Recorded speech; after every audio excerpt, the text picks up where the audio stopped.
Getting back to the leader's cabin, I took my cell phone and looked at the battery meter. Enough power for a day, maybe even less. Of course it won't be much help. It won't help me much in here, but still. Finding a charger in the 80s means inventing it. Still, regardless, the morning was shining beautiful. Bright sun was shining over the lost in space and time pioneer camp, Sovianok, warming its tenants and filling them with energy to spend the day productively, or in my case, to waste it in futile efforts to find an explanation for everything happening here. There was an unusual crowd near the canteen.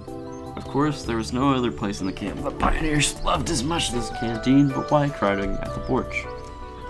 I came closer to find out what was going on. It looked like all the camp gathered at the porch. There were all the familiar girls, old Dmitriev and electronic. They were having a lively discussion. I drew closer. Hey, Semyon. Have you seen Sheriff today? Nope. What's the matter? We can't find him since the early morning. Disappearance of pioneers? Well, that's something new. But he was with you yesterday. She was talking to electronic. Yeah, he was.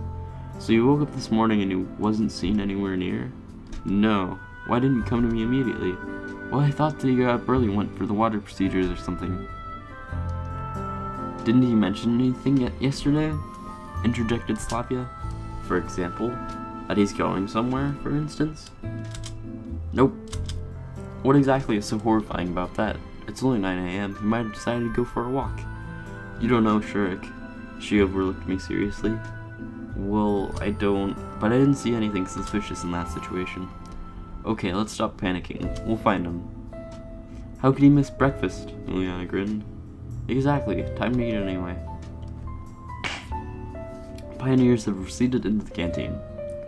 Yet again, I had no choice where to stick in. The only free places were at the table with Elisa and Juliana. Take a seat. She pointed at the chair next to her. I sat down. Aren't you gonna grab your food? Good idea. I haven't thought about that. Breakfast didn't look different from yesterday's one, but it looked more appetizing. Or maybe I was just very hungry. Or maybe I was eager to finish it off as soon as possible to evade yet another Uliana Springs. Want to go to the beach with us today? When? Right after breakfast. Generally speaking, entertainment wasn't on my agenda today, but if I was going to spend time thinking, why shouldn't I do it while getting the suntan? While getting the suntan? Sure, why not? Ah, cool. So I'm being, like, sexually harassed by a 12-year-old. I'm scared. She smiled nicely. Bet you're planning another prank. No, not at all. Uliana waved her hands at me. Sure thing, Elisa grinned. She's all like that. I looked at Elisa attentively, and suddenly remembered yesterday's evening. Her strange behavior, our quarrel, but now she looked as usual. Maybe there's no need to tell her anything, though I wasn't going to. At the end of the day, everything happening in the night stopped seeming unusual, as if all of it was just a dream. No way! I think she was right. Nobody doubts. Uliana took a tray with dirty dishes and stood up. Bon appetit, she said in such a way which left no doubts. Nothing good awaits me today at the beach. Me and Elisa were left alone. You know, I guess I shouldn't be going with you after all. Why is that? Well, I've got something to do. And what exactly would that be? She looked in my eyes so that I didn't even find an appropriate excuse. I don't even have a swimsuit. Try mine. You think it will fit me? Give it a try. I don't think it's worth it. Don't be a wimp. We'll find you swimming trunks. The phrase only added to my fear. Wait me by the canteen. I'll be back soon. Okay. There's nothing bad waiting for, is it? Finishing my breakfast, I left the building and sat on the stairs. Pioneers, all having their own business, were hurrying past me one by one. No one stopped by me. No one even looked in my direction. It seemed they didn't consider me a stranger, but exactly the opposite. Oh, I gotta look at that. Just another teenager of their age, their comrade, as you would say. I caught myself thinking that I had started to perceive this camp and its inhabitants with not such a strong caution as on the first day. Perceive? With a C, not an S. Indeed, Elisa was back in a couple of minutes. Ready? Ready for what? She gave me the trunks. Though you could hardly call it trunks, it looked like pink boxers ornamented with butterflies and flowers. They were actual boxers. I'm afraid to ask, where did you get this? Too scared to put it on? Well, you know, I have no slightest intention to. I appreciated her joke, but wasn't going to become a laughingstock. Put it on, she said roughly. Why won't you try it on instead of me? I think for the color of this bikini, set off your eyes very nicely. Let's make a bet. No, let's not do that. Someone in the comment section told me to not make bets with her. I had no desire to accept her bets. No thanks. Alright, you go to the beach wearing it, or you swim naked. Weighing the pros and cons, the second variant seemed even better than the first. I'm not planning to go anywhere at all. Then I'll tell everyone that you left these trunks in my house. Why would I do that? How do I know? She burst in laughter. I didn't want to argue with Lisa, so I decided to go to the beach in the end. I don't even get a choice! But not in those glamorous trunks. Okay, I'll be there in 10 minutes. Don't be late, she ran away after saying that. I dragged my feet to the leader's camp to get a towel and find something like trunks.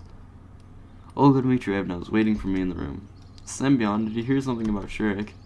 Same as half an hour ago. I walked to my bed and took a towel. Are you going somewhere? Yes, to the beach. Wait, do you have swimming trunks? You came here without any luggage, as I remember. Strange that this fact didn't surprise her during our first encounter. No. So what will you wear? Good question. What? I don't know. Wait a minute. She walked to the wardrobe and unlocked a drawer. In a moment, she had usual black trunks. Where did she get it? More importantly, why? This is summer camp. She probably has some extras lying around. Someone from the previous shift might have forgotten them. Considering all the strange things in this camp, it wasn't really surprising to find men's swimming trunks in Olga Dmitrievna's room. Thanks. The trunks were just my size. ... I got changed behind the cabin and went to the beach. A lot of pioneers had already gathered there, but I knew only Lisa and Juliana. Come here! I walked to them and sat on the sand. I see you found something better. I stared at the trunks and smirked. As you can see... Come on, let's swim. I don't want to. Maybe later. I was not a fan of swimming. As you want. The girls ran into the water. Why have I come here? Why am I not looking for answers? Shouldn't I care about it now? Sofia and Nox seemed normal. Certainly a lot of strange things have happened to me during these 3.5 days, but not one of them, taken separately, seemed like anything supernatural, especially since I didn't get any closer to finding even a clue. Quite the opposite. Everything that has happened only confused me more. What alternatives do I have? You won't get any truth from local residents, though I doubt they even know it. Should I try to leave this place? How far can I walk, considering that I don't even know where I am? It turns out that my only option is to wait. After some time, the girls came back. Juliana held something in her hands. Look! I looked up and saw a crayfish. Just a normal crayfish. Juliana lied next to me and started to torment it. No, don't torment. Oh my gosh. Okay. Leave the poor animal alone. Why? It is a crayfish. So what? It has a right to live too. I'll rip its claws off a nest, cook to boil it for dinner. Like we have nothing else to eat. I looked at Elisa. It seemed she was totally not interested in Juliana's fun with the poor sea being. Tell her. What's wrong? It's crayfish. It deserved it. It looked like the girls missed the lessons of natural studying in primary school and lacked care for the environment. Give it. I snatched the crayfish off Juliana. As you wish. I was a little surprised that she didn't resist. I looked in the eyes of the poor animal. They didn't express anything at all, but I thought that if it could speak, it certainly would be outraged. Maybe it would even go to the UN Convention of Human Rights. Okay, so we're looking at the crayfish. I thought we were looking at Juliana. I was like, what? To tell the truth, I wasn't sure it would help. I wasn't sure it would help. I took the crayfish to the river and set it free. Never mind, I'll catch more. There are plenty of them here, said Juliana. No doubt about it. I mumbled. Mumble. Time passed and I was getting sleepy. I fell asleep. I don't remember what I was dreaming about, if I was dreaming at all, but I woke up because someone was shaking my shoulder. Olga Dmitrievna stood next to me. Did you come to swim too? I asked, still being half asleep. No. It is almost time for lunch and we still can't find Shirk, the leader said, standing before me in a wet swimsuit. And I want you to look for him. Seems like I'm the only prisoner in this camp. Pioneer, not prisoner. I was sincerely outraged. Every time it was getting clearer that Olga Dmitrievna considered me her bellhop.